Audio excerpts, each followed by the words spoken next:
The quarantine shield glowed in space like a thin blue wall around Earth. For 200 years, humans couldn't leave their solar system. The Galactic Conclave, a group of alien species, had locked them in. Commander Hannah Park looked out the window of her underground base. Once, Seoul had been a great city. Now it was mostly ruins, with most people living in underground cities, built after the quarantine began. "Commander, the shield readings are changing again," called a young officer. Hannah walked to the main control room, where her team worked at screens and computers.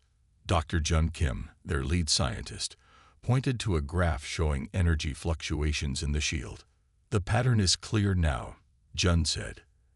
"Every 36 hours, the shield weakens by nearly 4% for about 8 minutes. Not enough time to get a ship through," Hannah said. "No, but enough time to send a probe." Jun smiled. "And maybe get some answers." Hannah nodded. For years, they had been told the quarantine was for the galaxy's protection. Humans were too violent, too unpredictable. But Hannah had never believed it. "Launch the probe during the next window," she ordered. "Let's see what's really out there." The next day, Earth's official leaders welcomed Ambassador Trell of the Conclave for their yearly meeting. The alien was tall and thin with blue-gray skin and 4 arms. 2 eyes blinked slowly while a third eye on his forehead seemed to watch everything at once. While the politicians talked with Trell about trade allowances and resource quotas, Hannah met with her team in their real base, hidden deep beneath the official one. "The probe made it through the shield," Jun reported. "It sent back data for 6 minutes before they destroyed it." "What did we learn?" Hannah asked. "They have fewer ships than we thought, and the shield is controlled from Mars, not from outside the system as they claimed." Hannah raised her eyebrows. "Mars? They told us Mars was uninhabitable after the war." "Another lie," Jun said. "There's a conclave base there. Small, maybe 50 aliens at most." Hannah turned to her second-in-command. "Tai, prepare a team. We're going to Mars." Tai Li looked surprised. "How? We don't have ships that can." "We do," Hannah interrupted. "The Ghost Ship project is ready." The Ghost Ship was unlike any ship humans had built before. It used conclave technology that Hannah's team had secretly collected and studied for years. It absorbed sensor scans instead of reflecting them, making it nearly invisible to detection. 3 days later, while Ambassador Trell met with Earth's Council of Nations, Hannah and 5 others boarded the Ghost Ship. They launched from an abandoned mine in the Andes Mountains, racing up through the atmosphere. "Shield fluctuation beginning," Jun reported from the base. "You have 7 minutes, starting now." The Ghost Ship slipped through the weakened shield and turned toward the red planet. Mars grew larger in their view screen as they approached. "I'm detecting the base," Ta said. "Southern hemisphere, hidden under the surface near Valles Marineris." They landed a kilometer away, using a dust storm for cover. In their pressure suits, Hannah led the team across the red landscape to a small dome half buried in the Martian soil. "Security seems minimal," whispered Subin, their security expert. "They don't expect visitors." Using tools designed to work with conclave technology, Subin opened an airlock. The team slipped inside, moving quickly through dimly lit corridors. "We need their data center," Hannah said. "According to the probe, it should be 3 levels down." They found stairs and descended. The air inside the base was breathable for humans, though it smelled strange, like cinnamon and metal. They removed their helmets but kept their suits on. 2 guards ahead," Ta warned. Hannah signaled the team to wait in a side corridor. When the guards passed, tall insect-like aliens with compound eyes, Subin used a sonic device that made them collapse without a sound. "They'll be unconscious for an hour," she said. The data center was a large room filled with glowing crystal columns. Jun had taught Hannah how to access conclave computers, and she quickly found what they needed. "Download everything," she ordered.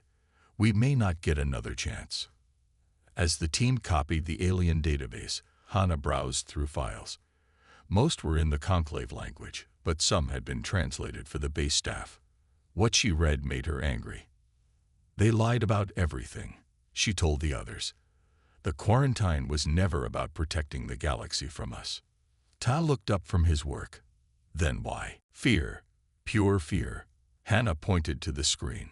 According to their own scientists, humans adapt and innovate 10 times faster than any known species.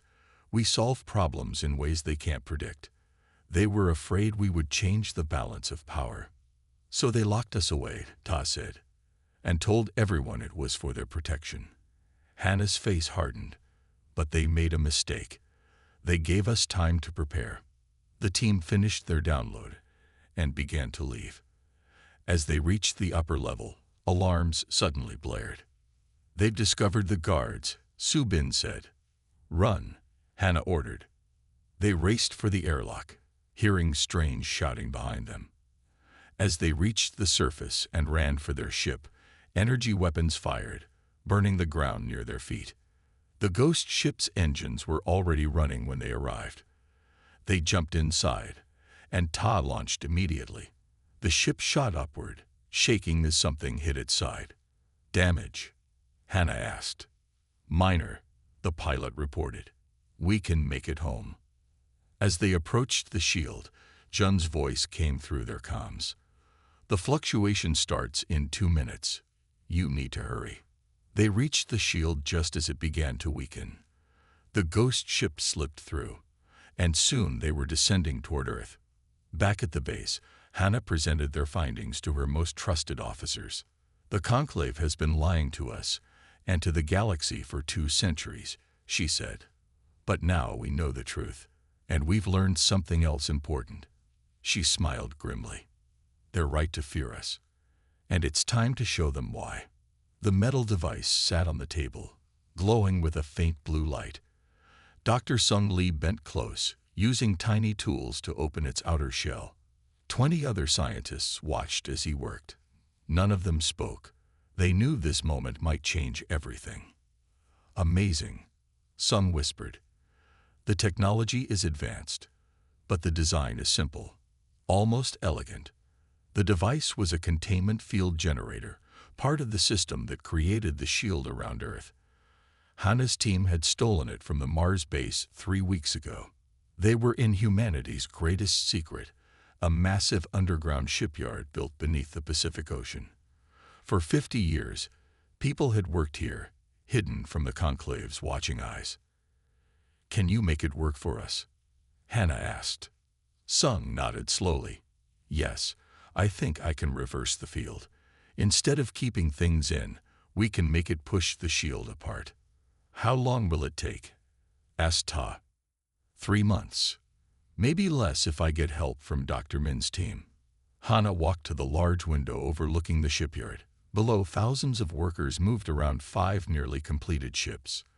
These vessels were humanity's hope, built using a mix of Earth technology and copied Conclave designs.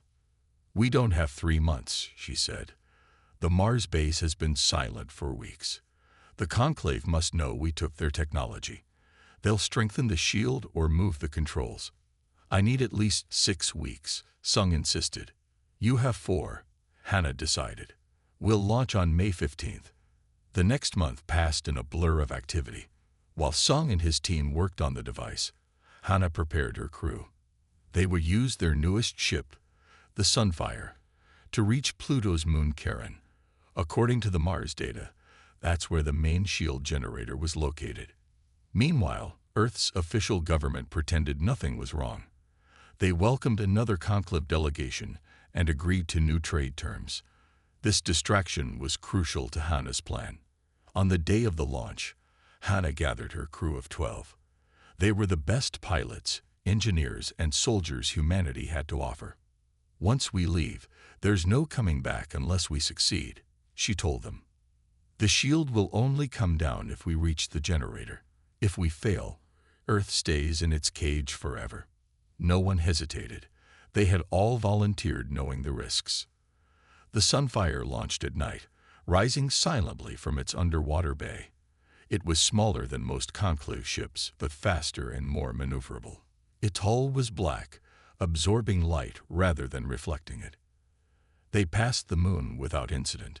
Mars was next, and they held their breath as they flew by. No alarms sounded. No ships appeared to chase them. "Too easy," muttered Minho, the security officer. "They must know we're coming." He was right. As they approached Jupiter, their sensors detected 6 conclave ships moving to intercept them. "They're trying to box us in," said Jin, the pilot, "using Jupiter's gravity to slow us down." Hannah studied the tactical display. "Can we outrun them?" "Not all of them," Jin replied. "But maybe we don't need to."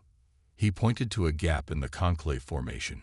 "If we accelerate now and use Jupiter's gravity to slingshot us, we might break through before they can reposition." "Do it," Hannah ordered. The Sunfire's engines flared to life, pushing the crew back in their seats.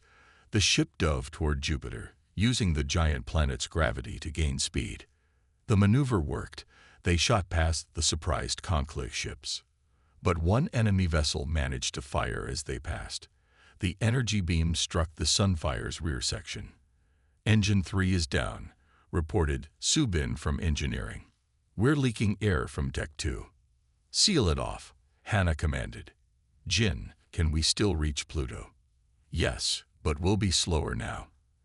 They'll catch up to us before we get there." Hannah made a difficult decision. "Minho, take Subin and Jia. Use the escape pod to draw them away. Make them think we abandoned ship." Minho nodded grimly. He understood what she was asking. The 3 of them would likely be captured or killed, but they might give the Sunfire enough time to reach its target. The small escape pod launched, broadcasting distress signals. As Hannah had hoped, 4 of the 6 conclave ships changed course to pursue it. "It worked," Jin said quietly, "but 2 are still following us." The Sunfire limped onward, passing Saturn with its beautiful rings. Hidden within those rings was humanity's greatest secret, 50 warships, built over decades and placed there piece by piece using small stealth craft. If Hannah's mission succeeded, they would emerge to protect Earth. Beyond Saturn lay Uranus and Neptune, then the long journey to distant Pluto. The 2 conclave ships stayed behind them, slowly gaining. "They're being cautious," Tay observed. "They don't know what weapons we have." After 3 tense weeks, they finally reached Pluto. The tiny frozen world and its moon, Charon, grew larger in their view screen. "There it is," said Sung, pointing to a structure on Charon's surface. "The main generator." The conclave ships were only an hour behind them now. There was no time to be careful or plan a perfect approach. "Take us in," Hannah ordered. "Full speed." The Sunfire raced toward Charon. Defenses on the moon's surface came to life, firing energy beams at the approaching ship. "Evasive maneuvers," Hannah called. Jin responded instantly, making the ship dance between the deadly beams. But they couldn't dodge everything. A shot hit the Sunfire's side, tearing open the hull. 3 crew members were pulled into space before emergency doors closed. "We're hit bad," Jin reported, fighting to keep control. "Just get us to the landing zone," Hannah said, her voice steady despite her grief for her lost friends. Jin nodded, his face tight with determination. With remarkable skill, he brought the damaged ship down half a kilometer from the generator facility. Hannah, Sung, Tai, and the remaining crew members put on their spacesuits. They had to cross Charon's airless surface to reach the generator. "The conclave ships will land in less than 30 minutes, Ta warned. "We need to hurry." They ran across the frozen ground, jumping in the low gravity. Behind them, the Sunfire's remaining systems were set to self-destruct if the conclave tried to capture it. The generator facility was larger than expected, a dome of alien metal with no visible entrance. "Here," Sung called, pointing to a section of wall. "The field resonance is stronger. There must be a door." Using tools from the Mars base, they created an opening. Inside, strange machines hummed and pulsed with energy. At the center stood a column of blue light, the main generator. "Cover me," Sung said, moving toward it with the device they had modified. Outside, they heard the rumble of conclave ships landing. They had minutes at most. Sung worked quickly, attaching their device to the generator. The blue light began to flicker. "It's working," he said. "The shield is destabilizing." A loud boom shook the facility. The conclave forces had arrived and were cutting through the walls. "How much longer?" Hannah asked. "One more minute for complete collapse," Sung replied. They wouldn't have that minute. Alien soldiers began pouring through holes in the dome. Tai and the others fired their weapons, but they were outnumbered. "Go," Sung shouted to Hannah. "Get to the communications array. Signal the fleet. I'll finish here." Hannah hesitated, then nodded. She understood his sacrifice. With Ta beside her, she fought her way to the facility's communications center. As alien soldiers surrounded Sung, he made the final connection. The generator exploded in a flash of blue light. Across the solar system, the quarantine shield flickered and died. Hannah activated the emergency transmitter, Phoenix Rising. She broadcast the signal the hidden fleet had waited years to hear. Within Saturn's rings, 50 ships powered up their engines and emerged from hiding. Humanity was free and ready to take back the stars. The old space station hung at the very edge of the solar system, far beyond Pluto. For 100 years, it had drifted empty and forgotten. Now lights glowed in its windows again. Humans moved through its corridors, bringing it back to life. Hannah stood in what had once been the station's control center. Workers installed new computers and systems all around her. "The last section is pressurized now," Tay reported. "We have full life support throughout the station." Hannah nodded. "Good.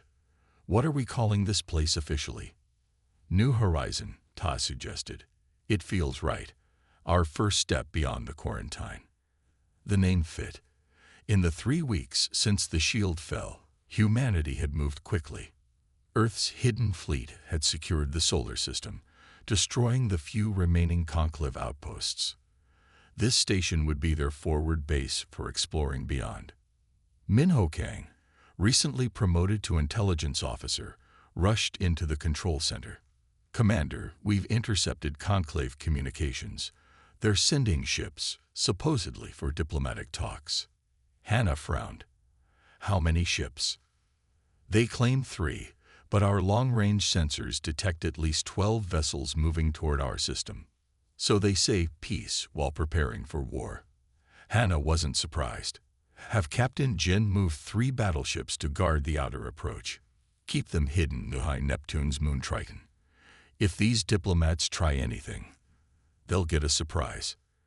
Later that day, Hannah called Earth's leaders via secure channel. The president of the United Earth government looked tired but determined. "The conclave has contacted us directly," she told Hannah. "They're demanding we return to lawful quarantine status and surrender all ships we've built." "And if we refuse?" Hannah asked. They didn't make specific threats, but the message was clear. They expect us to be afraid and give in. The president smiled grimly. "They don't know us very well, do they?" "No, they don't." Hannah agreed. "We should play for time. Tell them you need to consult with your government. Meanwhile, we'll continue reaching out to potential allies." Finding allies had been Hannah's idea. The Mars data revealed that the conclave wasn't loved by all species in the galaxy. Many smaller civilizations have been forced to join or face isolation. The quarantine of Earth wasn't the only injustice the conclave had committed. 3 days later, Minho burst into Hannah's office on New Horizon. "Commander, you need to come to Docking Bay 3. Now." "What's happening?" Hannah asked, already moving. "A ship just arrived. Not human, not conclave. They're requesting to speak with our leaders." At the docking bay, Hannah found security teams surrounding a small vessel unlike any she had seen before. It was shaped like a teardrop, with a surface that shifted colors like oil on water. A hatch opened, and a being stepped out. It walked on 2 legs and had 2 arms, but there the similarity to humans ended. Its body was covered in what looked like transparent crystal plates that reflected light in rainbow patterns. Three eyes set in a triangular pattern regarded them calmly. "I am Du, ambassador of the Minturi," it said in perfect English. "I come seeking alliance with humanity." After security checks, Hannah brought Ambassador Du to a meeting room. Earth's leaders joined by video link. "How do you speak our language?" Hannah asked. "We have monitored your broadcasts for decades," Du explained. "The Conclave blocked your signals from reaching beyond the quarantine, but they kept recordings for study. Some of us gained access to these records." "Why come to us now?" asked Earth's president. "Because for the first time in 2 centuries, there is hope." Du's crystals shifted to a deep blue color. "My people were once like yours, independent, creative. The Conclave demanded we join them or face isolation.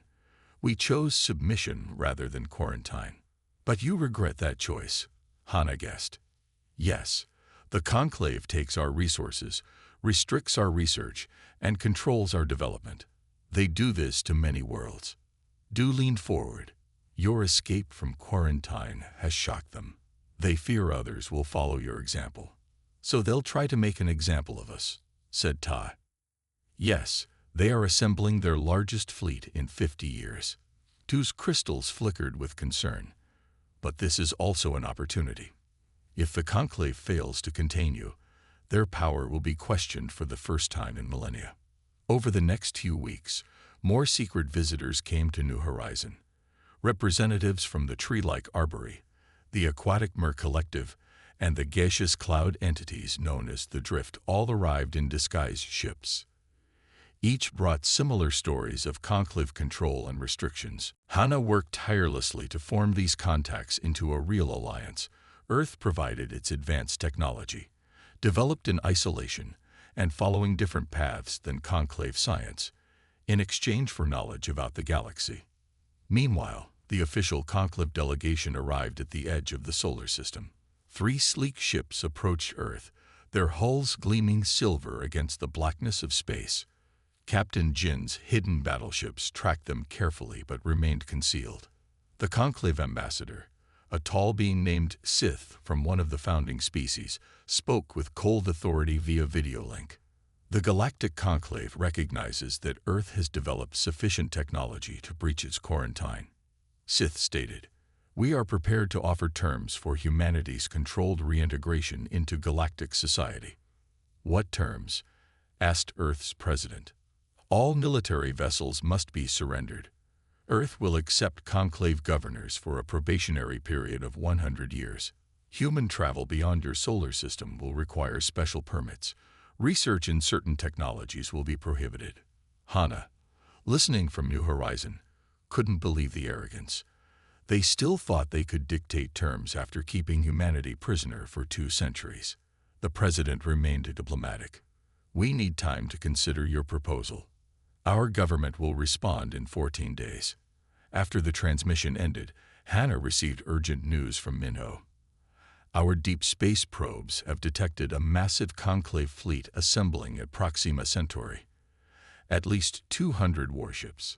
So the diplomacy is just for show," Hannah said. "They're planning to attack regardless of our answer." She called an emergency meeting with all the alien representatives on New Horizon. "The Conclave is mobilizing for war while pretending to negotiate," she told them. "We need to decide now. Do we face them alone or together?" One by one, the representatives pledged their support. Secret resistance movements on a dozen worlds would rise when the time came. 2 days later, the Conclave issued a galaxy-wide declaration. The species known as humans are in violation of galactic law and quarantine provisions. All contact with Earth is prohibited. Any species providing aid to humans will face similar sanctions. Hannah drafted humanity's response herself. Her message was broadcast across all frequencies that Earth's powerful new transmitters could reach. Humanity recognizes no law that imprisons without trial, no authority that rules without consent. For 2 centuries we were caged while the Conclave lied about our nature. That ends today. To all species who value freedom, the time has come to choose. Earth stands ready to help those who wish to stand with us. As her words reached across the stars, The first ships of the Conclave attack fleet entered the solar system. The war for humanity's future had begun. The stars seemed to twist and bend as the Conclave ships arrived. One moment there was empty space. The next moment 30 warships appeared. Their silver hulls gleamed in the light from Earth's sun. Captain Jin Park watched calmly from the bridge of the ESS Defender. His crew tensed at their stations, but no one spoke. They had trained for this moment for years. "They're deploying in standard conclave formation," reported Yuji, the tactical officer. 3 attack groups, just as our intelligence predicted. Jin nodded. The Minteri had provided detailed information about conclave battle tactics. For thousands of years, the alien alliance had fought the same way, using overwhelming force in predictable patterns. They had never needed to change because they had never lost. Until today, Jin whispered to himself. He opened a channel to the 10 Earth ships hiding behind Earth's moon. All vessels, prepare to execute Battle Plan Phoenix. The conclave ships moved closer, their formation perfect and unchanged. They expected the human fleet to either surrender or fight according to the rules of space combat they had established over millennia. Jin smiled. Let's show them something they can't predict. Execute now. The human ships suddenly scattered in all directions, moving in patterns that seemed random. The Defender accelerated directly toward the conclave center, then cut its engines and rotated, firing thrusters to move sideways while still facing forward. They're confused, Yuji reported. Their targeting systems are designed for predictable movement paths. On the main screen, Jin watched as the conclave formation began to break apart.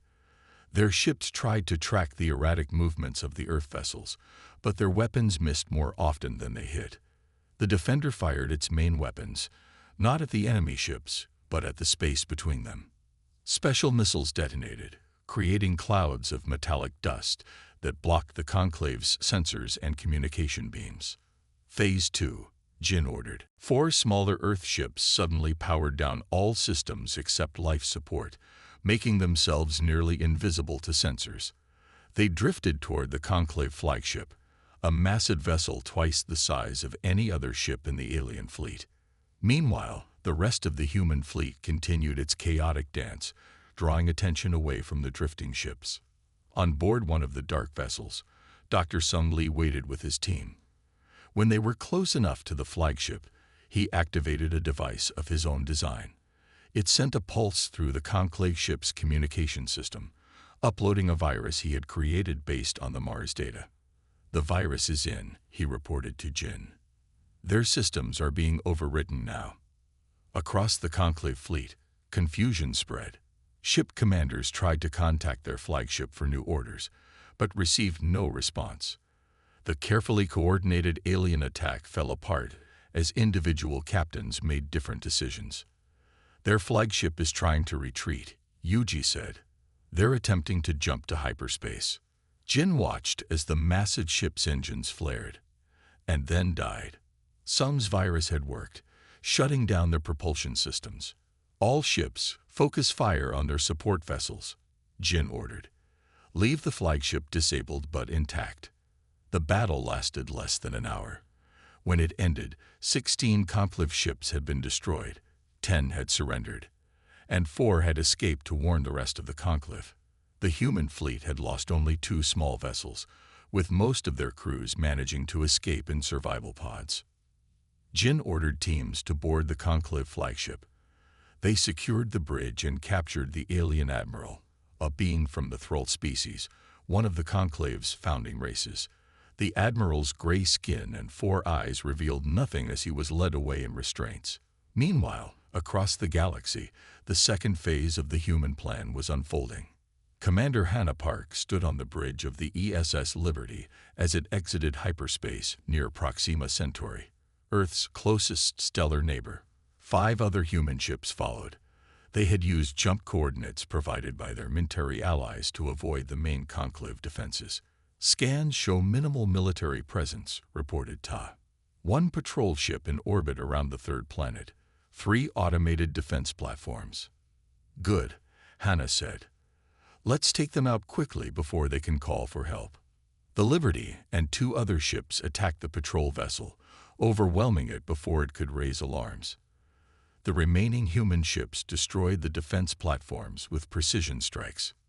No distress signals detected, Tai confirmed. The system is secure. Hana nodded. Take us to the mining colony.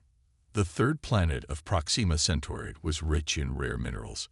For centuries, the Conclave had forced workers from multiple species to labor in harsh conditions, extracting resources that fuel the Conclave economy. The Liberty landed near the main settlement, a collection of domed structures connected by tunnels. No weapons fired at them. Instead, they were met by curious and fearful faces of many different alien species. A tall, spindly being with 6 limbs approached Hana as she exited her ship. Are you humans? It asked in the common Conclave language, which Hana had learned from the Mentari. Yes, Hana replied. We've come to free this colony. Word spread quickly. Hundreds of workers gathered around the human ships. Some had heard stories about Earth from their ancestors, a world of rebels who refused to bow to Conclave rule. Others knew nothing about humans, but welcomed any challenge to their Conclave masters. Hana addressed them all, with translation help from the Mentari crew members who had joined her mission. For too long, the Conclave has ruled through fear and isolation, she told the crowd. They kept humanity locked away because they feared our independence would inspire others. They were right to fear that. She pointed to the sky. At this moment, similar operations are happening across Conclave territory. Earth has formed alliances with many species who desire freedom. We offer you the same, not to replace Conclave rule with human control, but to build a different kind of galactic community together. The workers talked among themselves, various species consulting in small groups. Finally, the 6-limbed being who had first greeted them spoke. I am Ziv of the Tekari. We were among the first to be subjugated by the Conclave, 800 years ago. Our homeworld is now a Conclave military base. Ziv's voice trembled with emotion. We will join your resistance. One by one, representatives of other species stepped forward to pledge their support. By nightfall, the colony had declared independence from the Conclave. Similar events were happening across the galaxy. Using information from their alien allies, human ships targeted key Conclave outposts and resource centers. They didn't destroy, they liberated. Each freed world joined the growing alliance against Conclave rule. On New Horizons Station, Minho coordinated the information war. As reports of human victories reached Conclave worlds, he made sure the news spread despite Conclave censorship.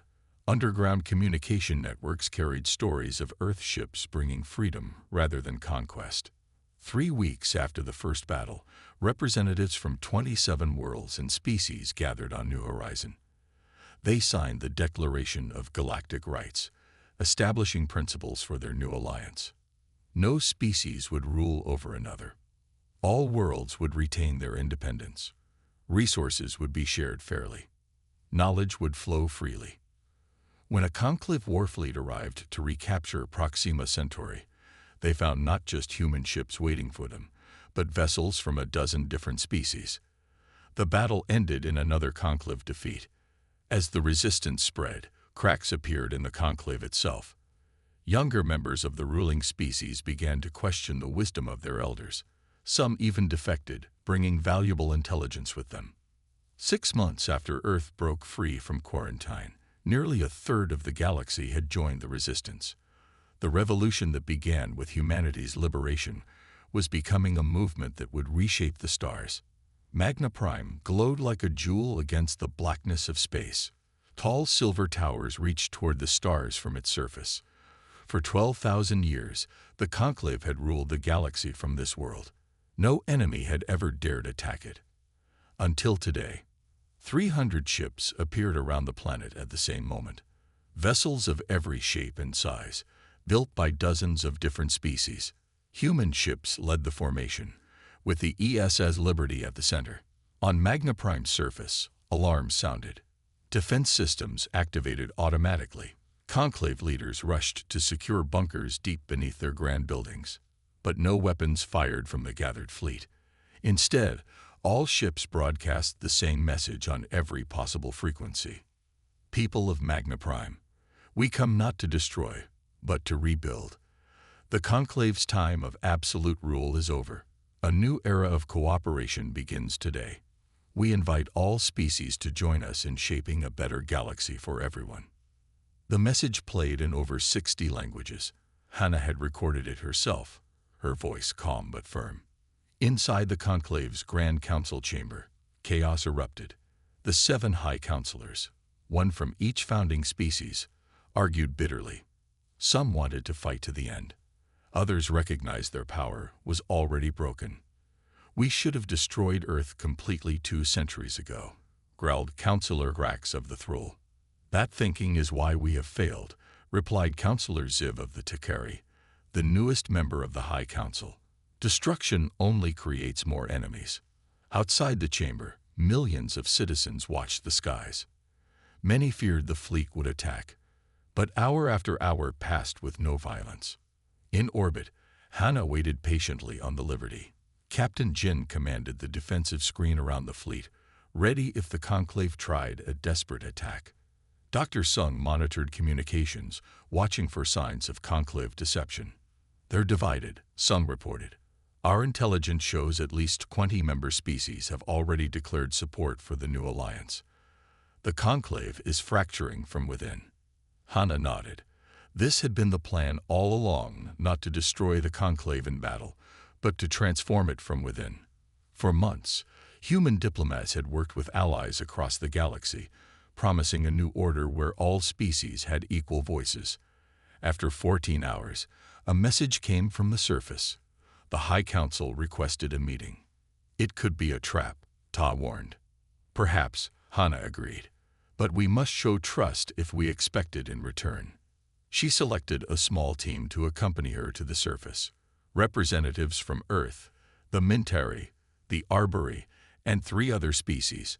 Their shuttle descended through Magna Prime's atmosphere, landing on a platform outside the Grand Council Tower. Guards escorted them to the council chamber, a vast room with a domed ceiling that showed the stars above. The 7 High Counselors waited at a crescent-shaped table. You have violated the sacred space of Magna Prime, began Counselor Rax. Hannah interrupted him. The concept of sacred space means little to those you have oppressed for millennia. We stand here representing not just humanity, but 87 worlds that desire change. For 3 days, negotiations continued. Some counselors resisted fiercely, but others saw the inevitable. The Conclave's power had already collapsed across half the galaxy. Even their military had fractured, with many ships and commanders joining the alliance. On the 3rd day, Counselor Ziv made a formal proposal. The Conclave would dissolve its current structure and reform as the Galactic Assembly, where all species had equal representation. The vote passed by a narrow margin. The 12,000-year reign of the Conclave ended not with destruction, but transformation. 1 week later, the Grand Council chamber hosted a historic gathering. Representatives from 87 worlds, former Conclave members, newly freed colonies, and independent species came together to sign the Charter of the Galactic Assembly. Hannah, now serving as Earth's first galactic representative, stood at the podium. She looked out at the diverse gathering, beings of all shapes, sizes, and evolutionary paths united by a desire for a better future. 200 years ago, she began, humanity was judged too dangerous for the stars. Our crime was not violence, but potential. The potential to change, to adapt, to envision different futures. The chamber was silent as she continued. That potential frightened the old Conclave. They believed stability required control, that difference must be contained. They were wrong. True strength comes from diversity, from the blending of ideas and perspectives. Hannah gestured to the gathering before her. Look around you. In this room are species that breathe different atmospheres, that see different wavelengths of light, that think in ways uniquely shaped by their evolution and history. What miracles might we create together if we share our knowledge freely instead of hoarding it? What problems might we solve through cooperation instead of competition? She placed her hand on the charter document. This charter establishes not just rights, but responsibilities. The responsibility to respect difference. The responsibility to help those in need. The responsibility to preserve the wonders of our galaxy for future generations. As she finished speaking, the representatives rose in a wave of approval. Beings that could never have stood together under the old conclave, now united in common purpose. The signing ceremony took hours as each representative added their mark to the charter. Some signed with hands, others with tentacles or specialized appendages. Some used ink, others used light patterns or pheromone signatures. Each method was different, yet each had equal weight. When the ceremony ended, Hannah stood by the chamber's great window. Beyond the glass dome, stars shone in Magna Prime's night sky. Each point of light might hold worlds waiting to join their new community. Todd joined her at the window. "Quite a view," he said. "Yes," Hannah agreed. "And to think the conclave kept this beauty to themselves for thousands of years." "What happens now?" Ty asked. "The hard part," Hannah smiled. "Building something is always harder than breaking something."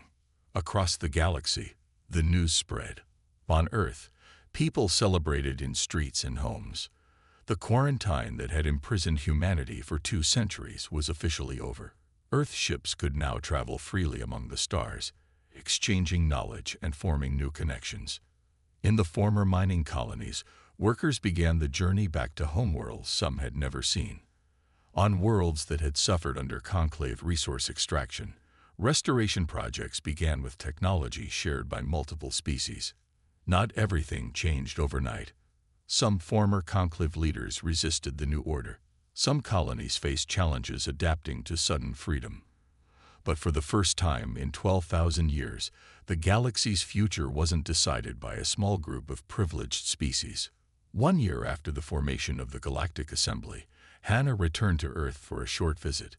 She stood on a hillside near the rebuilt city of Sewell, looking up at the night sky. "Commander Park," a young voice interrupted her thoughts.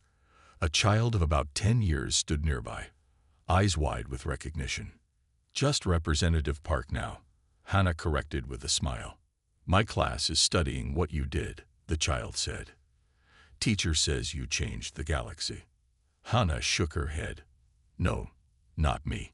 Humanity changed the galaxy simply by being who we are, adaptable, innovative, and unwilling to accept limitations. The conclave feared those qualities, but they became our greatest strength." She pointed to the stars above. "And now those qualities will help us build something better, together with all the diverse beings who share our galaxy." The child looked up, eyes filled with wonder. "Will I get to go up there someday?" "Yes," Hannah promised. "The stars belong to everyone now." The end.